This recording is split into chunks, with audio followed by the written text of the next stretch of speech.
मी त्यासनी थांबवण्याचा प्रयत्न केला, पण त्यांनी मला झाडाला बांधलं. भीम, मी तुला काहीतरी विचारतोय. तुला म्हणायचंय बाळा आणि राणी एकत्र होते? आम्ही स्टेशनाजवळ जाऊन बघतो, ते तिथंच गेले असतील.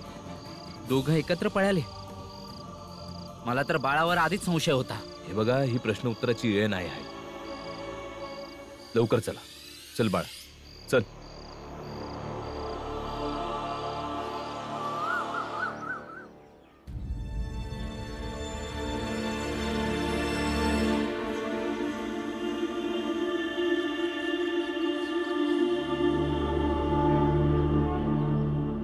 कोणाला तोंड दाखवायच्या लायकीचा नाही राहिलोय मी.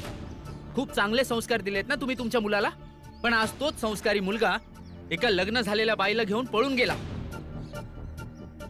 ज्याचा मोठा मुलगाच असा असेल, त्याच्या बापा आणि भावंडांकडून काय अपेक्षा ठेवणार? हे बघा, तुम्ही अशा प्रकारे बोलू नका. बाळा दादानं चुकीचं केलं आहे, पण आम्ही समजे मिळून तुमच्या बायकोसनी शोधतोय ना. अरे शोधतोय, पण मिळाली का? बोल. ये बघा, तुम्ही त्रास करून घेऊ नका आणि कुणाला दोष बी देऊ नका. आपण समजे एकत्र येऊन शोधू तर मिळतील की दोघं. माहित नाही दोघं कधी सापडतील ते.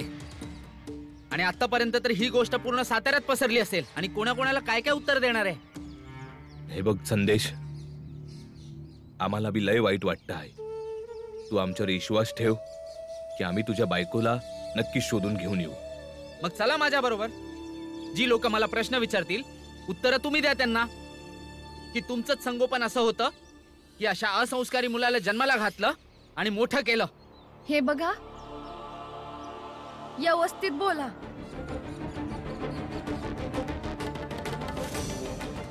माझे पती सांगतायत ना की त्यासनी वाईट वाटतंय, तर मग काय आता मुंडकं कापून तुमच्या पायावर ठेवू? जा शोधा तिला, आणि नाही भेटली ना तर मग कारवाई करा. असा आमच्याशी वाद घालू नका. आणि मला तर असं वाटतं तुमची बायकोच आमच्या बाळाला पळवून घेऊन गेली आहे. एकदा सापडू तर द्या दोघं, मग सगळं माहिती पडेल की कोण कोणाला घेऊन पळालंय आणि कोणाचा दोष आहे. हे बघा, मला असं वाटतंय की आपण यावर वाद घालण्यापरीस त्यांना शोधण्याचा प्रयत्न केला पाहिजे.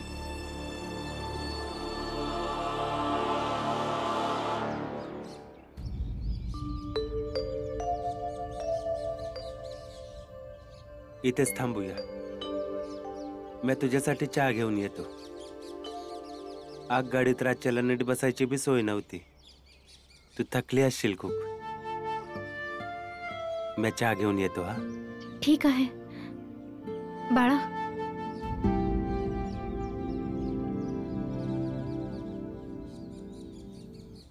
गावात आपली खूप नालस्ती झाली असणार ना?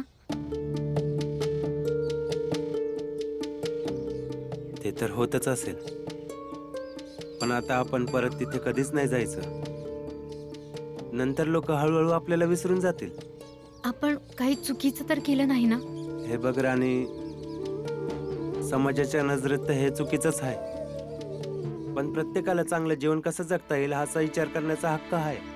तुला हाय, मला हाय, एवढंच काय पूर्ण जगाला आहे. बाळा, तू मला कधी मारणार नाही ना?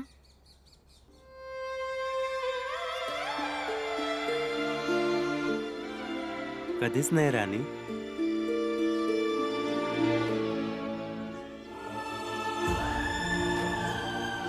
मला आनंदी तर ठेवणार ना? वचन देतो. कधीच तुला दुःख नाही होणार माझ्या बरोबर पळून येण्याचं. आता तू इथेच थांब, मी चहा घेऊन येतो. मग आपण एक साथ चहा पिऊया. त्यानंतर राहायची कुठेतरी सोय करूया. ठीक आहे?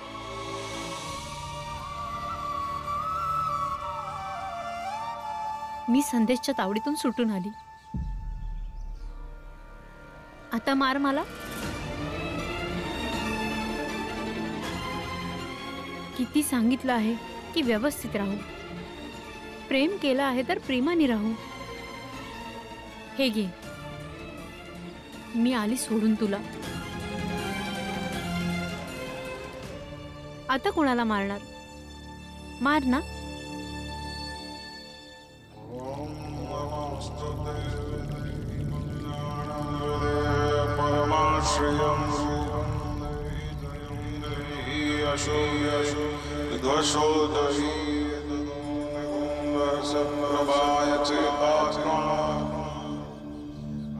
महाराज, त्या रिटायर्ड सुभेदार रामजी सकपाळचा मुलगा राणीला घेऊन पळून गेलाय. म्हणूनच तर म्हणतात ना, डोळ्या शेजारी पोवळा बांधला वाण नाही पण गुण लागला. हं. त्या राणीची बुद्धी भ्रष्ट झालीये. तिला हे माहित नाहीये की ती कुठल्या जातीची आहे आणि कुठल्या जातीच्या मुलाबरोबर पळाली आहे. तसं महाराज, हा मुद्दा खूप चांगला आहे आणि आपण या मुद्द्याला खूप मोठा करून त्याचं नाव खराब करू शकतो. मुद्दा तर चांगला आहे. ही बातमी आपल्या समाजात विषासारखी पसरवून टाका की त्या अस्पृश्य समाजाच्या मुलाची हिम्मत इथपर्यंत वाढलीये की तो आमच्याच समाजाच्या मुलीला घेऊन पळून गेला. आणि आपल्या समाजाच्या लोकांच्या मनात ही भीती घाला की जर त्यांनी आता काहीच केलं नाही तर त्या लोकांचं मनोधैर्य इतकं वाढेल की ते आपल्याच घरात घुसून आपल्याच मुलींना पळवून घेऊन जाण्याचं धाडस करतील. महाराज,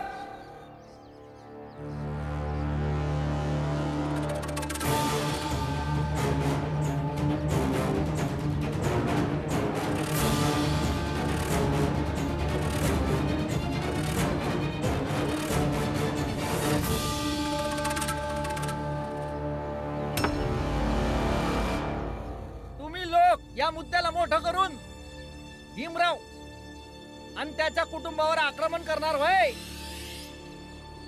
आजपर्यंत हेच केलं आणि यापुढे बी हेच करणार ना. पर तुम्ही समदे कान उघडे ठेवून ऐका. आता यापुढे असं होणार नाही, कारण म्या भीमराव आणि त्याच्या कुटुंबात संघ उभा आहे.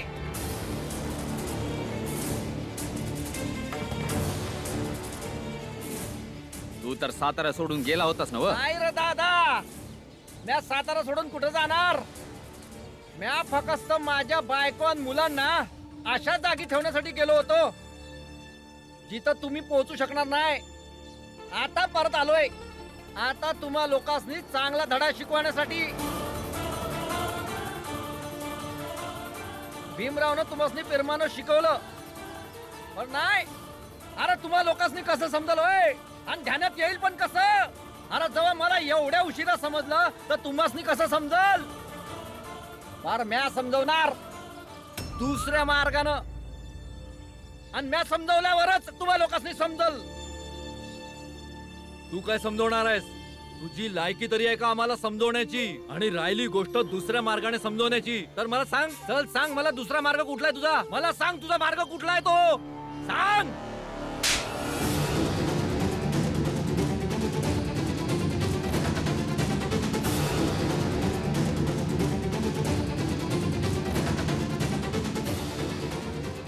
हाय माझा मार्ग, दुसरा मार्ग.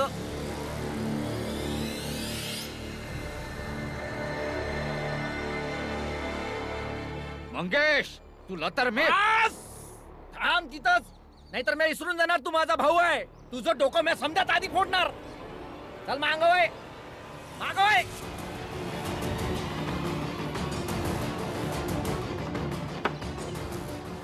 काय झालं, घाबरले का समजे. भीमरावनं मला समजवलं होतं कोणी एखाद्याला तिथपर्यंतच घाबरू शकतो जेव्हापर्यंत समोरचा घाबरवल. आणि म्या कोणाला बी नाही घाबरत. तुम्हा लोकांना जे बी करायचंय ते करा, म्या नाही घाबरत. आणि या पुढे ध्यानात ठेवा, म्या जिथपर्यंत जिद्द आहे तिथपर्यंत तुमच्या संघ असंच वागत राहणार. आणि समध्यांना सांगणार, समध्या गाववाल्यांना सांगणार का तुम्ही समधे ढोंगी आहात. ढोंग्यांचा समूह आहेत जे माझ्यासारखे सरळ साध्या लोकांना भडकवतात. समजला.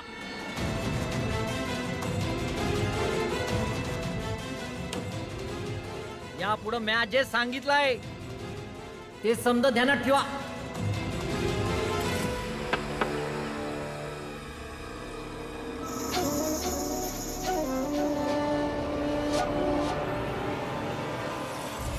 बाळदादा कुठं गेला असेल हा पोरगा? ऐका, तुम्ही माझ्या पोराला बाळाला कुठे बघितलं का?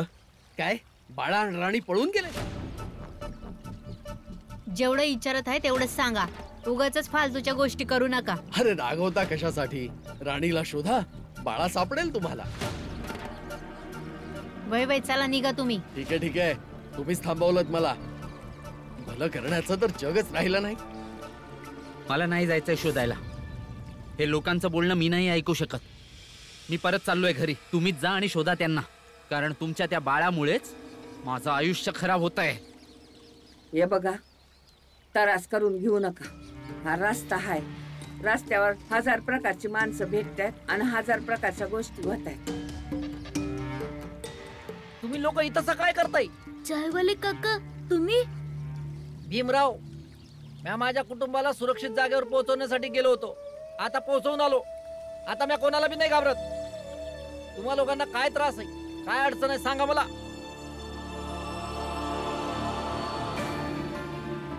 बाळदादा कुठे जाताय तुम्ही दोघं? भीम, बाजू आमच्या वाटेत ना.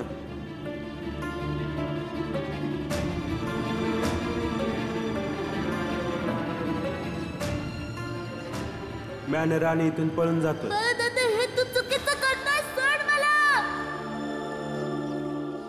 बर बाळाला तर मी स्टेशनवर पाहिलं होतं. काय? राणी पण होती का बरोबर?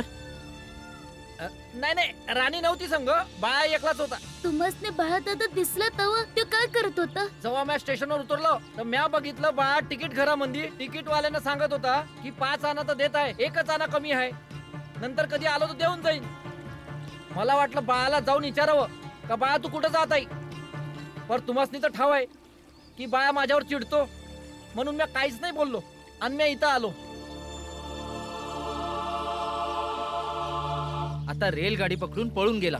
आता कुठे शोधायचं त्याला? तुम्ही काळजी करू नका, सापडतील ते. मी शोधून आणणार त्यांना, हे माझं वचन आहे.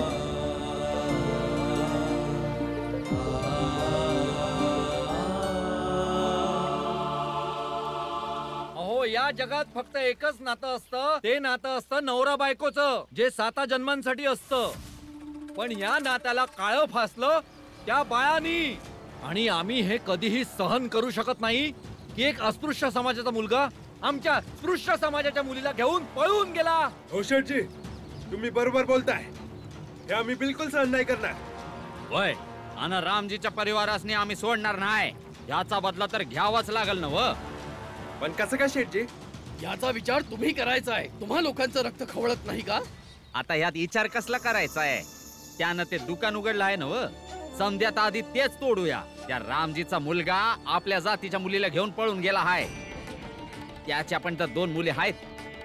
त्यातली कोणतीही एकीला 4 दिवसासाठी बंद करून ठेवूया, आणि तेव्हा जाऊन त्याला कळल की दुसऱ्यांच्या मुली सोबत कसा व्यवहार करायचा तो. महेश एकदम बरोबर बोलतोय. काय म्हणता भावांनो?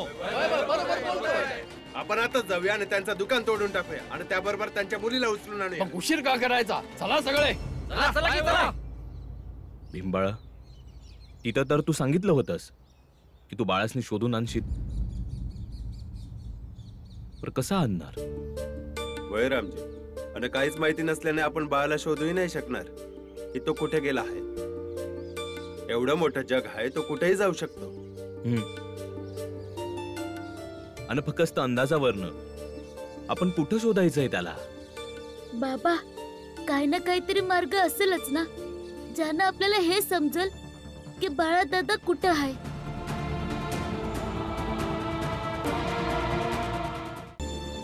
बर बाळाला तर मी स्टेशनवर पाहिलं होतं. जेव्हा मी स्टेशनवर उतरलो तर म्या बघितलं बाळा तिकीट घरामध्ये तिकीट वाल्यानं सांगत होता की 5 आना तर देत आहे, 1च आना कमी आहे, नंतर कधी आलो तर देऊन जाईन. बाबा, चायवाल्या काकाची गोष्ट ध्यानात आहे ना? कोणती गोष्ट? चायवाले काका म्हणाले होते का बाळदादाकडं 5 आणे होते. 1 आना कमी असल्यामुळं बाळा दादा तिकीटवाल्या संग वाद घालत होता. एकूण 6 आण्यात तो 2 तिकीट घेत होता. हा मग बाळा दादा घरून पळून गेला होता. मग त्यांनी तिकीट घेतल्यानंतर लगेचच त्या बाजूची पहिली आगगाडी असेल, बाळा दादा बी त्याच बाजूने गेला असणार आणि ते तिथेच गेले असणार जिथं 3 आण्यात एखादा माणूस पोहोचू शकतो.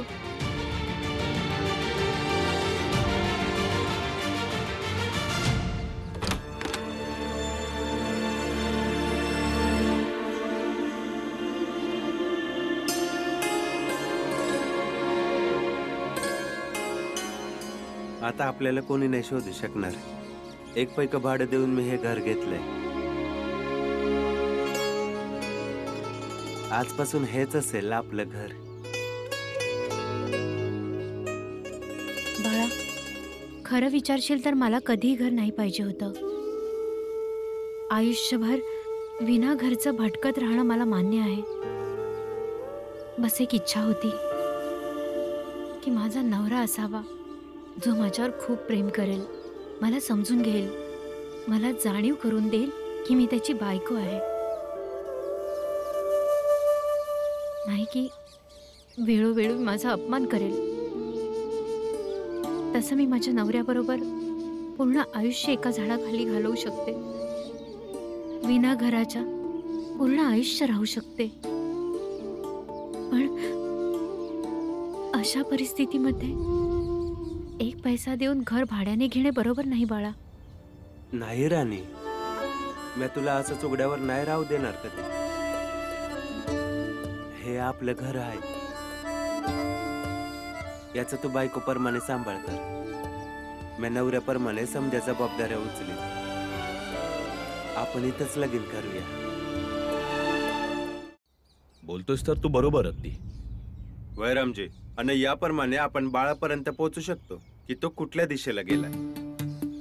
पर प्रश्न हा आहे की ती जागा एवढी छोटी नसेल की आपण बाळापर्यंत पोहोचू शकतो. बाळा दादाला फक्त एकच काम येतं, बाजा वाजवणं. आणि तो समद्यात आधी कामच शोधील. मग तो काम शोधाया त्या भागाच्या कुठल्या तरी मंडळीकडेच जाईल ना. इथं आजूबाजूला बाजावाले मंडळी तर असतीलच. एवढा तर विश्वास आहे माझा आपल्या बाजा वाजवण्यावर की ते लोक मला नक्कीच काम देतील. ठीक आहे बाळा, मला एक गोष्ट सांगायची होती. सांग, बोल.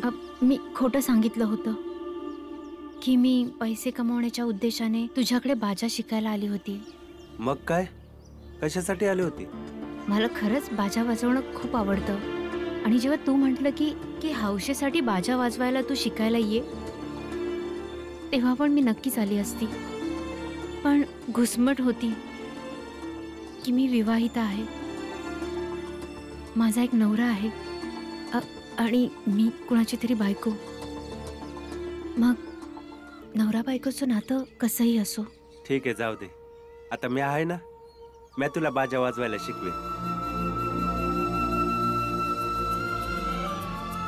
जेव्हा आपल्याकडे लय पैक जमा होतील तेव्हा मी स्वतःची बाजा वाजवायची मंडळी तयार करेन. त्यामध्ये तू बाजा वाजव. हा, मला काहीच अडचण नसेल की माझी बायको पुरुषांसंग बाजा वाजवते. त्या भागात जेवढी बी मंडळी असतील ना, त्या समद्यांकडे ही वार्ता पोहोचवली पाहिजे का बाळा दादानं त्यांच्यापैकी कोणाला बी संपर्क केला तर त्यांनी आपल्याला सांगावं. आपलं काम होऊन जाईल.